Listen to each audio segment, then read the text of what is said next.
In episode 9, Nick heads into the gallery and starts asking things, and he finds out that they cost anywhere between $9,000 and $25,000. And Nick knows that that's vastly overpriced. Then he asks the girl about the Mustang that's often parked out front, and she says, well, I don't know, I'm new, but I'll go get my boss. And when she goes to get her boss, it's actually Steve. Nick is pretty short with him, and he doesn't even introduce himself and just wants to know about the car, but Steve says, yeah, I can't help you there.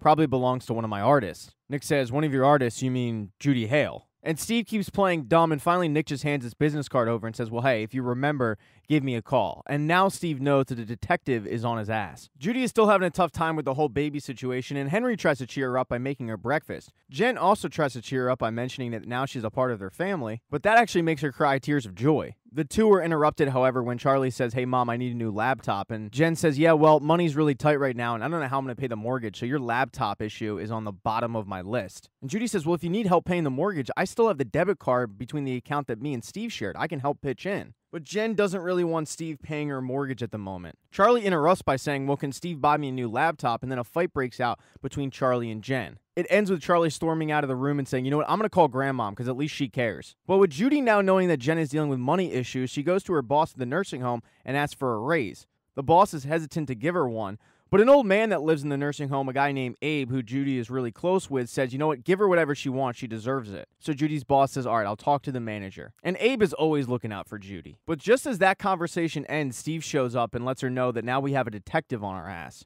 Judy says, oh yeah, that's Nick. That's the guy I was dating. No, we're fine. He's actually really sweet. He's helping Jen try to figure out who killed her husband. Steve goes, that was you. You killed her husband. She says, why don't you just confess? You clearly want to get caught. But Judy promises that she's going to fix this and call Nick. And he says, what are you going to call Nick for? He asks if you own the car. And if anybody goes down for this, it's going to be you since you were driving and I'm the only eyewitness. And from the moment it happened, Judy wanted to go back, but Steve urged her not to. And Steve told her that she needed to run. But now he's saying it's every man for himself. He leaves when he gets a phone call from Jen, which we'll get to in a second, because Abe, Judy's friend, overheard this entire conversation and has figured out that Judy is the one who killed Jen's husband. And Judy is overstricken with grief and doesn't really know what to do, and she wants to admit that she did it, and Abe's advice is, well, the truth will set you free. Now, Jen has called Steve because she went to Lorna hat in hand looking for a job after Christopher ended their relationship. And you find out that Jen was at one time Lorna's protege until she left to go into business with Christopher. And that's really where their relationship started to fray. After the initial insults back and forth, Jen pleads with Lorna to give her a job, saying, don't do it for me, do it for your grandchildren. We need a roof over their head. And Lorna does agree, and she also admits the night that Steve died, he called her, but she didn't answer because she took a sleeping pill. And she's always felt really, really guilty about that, but Jen says, you can't blame yourself for his death.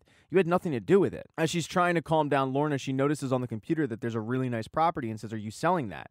She says, yeah, I have an exclusive listing for it. It's 6 properties. It's really great for a rich bachelor. Do you happen to know any? And that's where Steve comes into the mix. So Jen calls Steve about the property, and he heads over and he's looking at it, and it's enticing for sure, but it's a little small. And she says, well, if you buy both units and knock out that wall, you have a palace. And he says, okay, I'll buy both units, cash. And cash is about $8 million.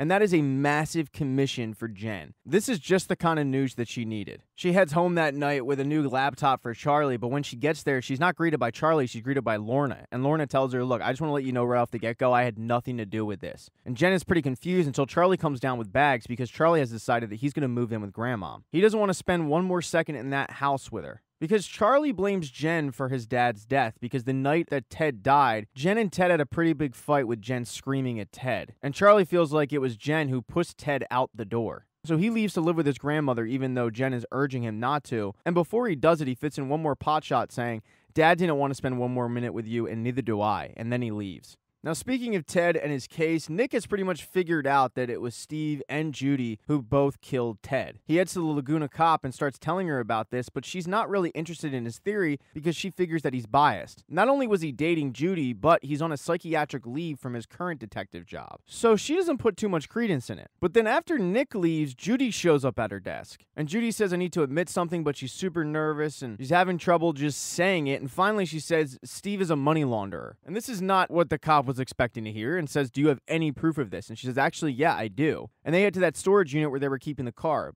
But along with the car, there are a bunch of boxes, and that's Steve's paper trail. And the cop is pretty surprised. Judy lets her know you have my full cooperation, and then she heads back to Jen's house. And she sees a very depressed Jen who is putting a lot of blame on herself for Ted dying. She tells Judy that the night that he died, they got into a pretty big fight because he hadn't touched her in over a year. And Judy says, well, he was having an affair. And she says, no, it had nothing to do with that. He stopped touching me after I had my mastectomy. And I thought he could get over it, but he just made me feel so disgusting. And we got in this big fight. I ended up punching him in the face. He wasn't going for a run that night. It was 1 a.m.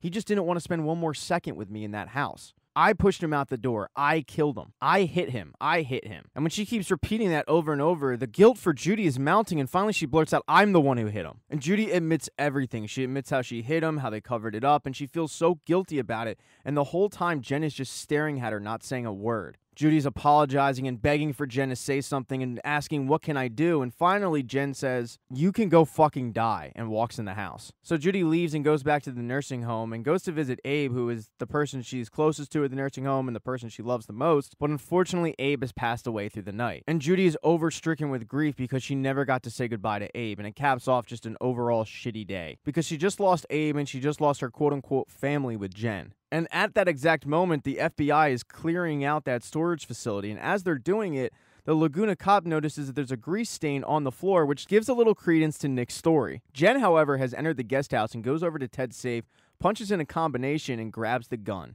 Thanks so much for checking out this recap. If you don't see the next video there, don't worry. It'll be up in a day or two or as quickly as I can get to it.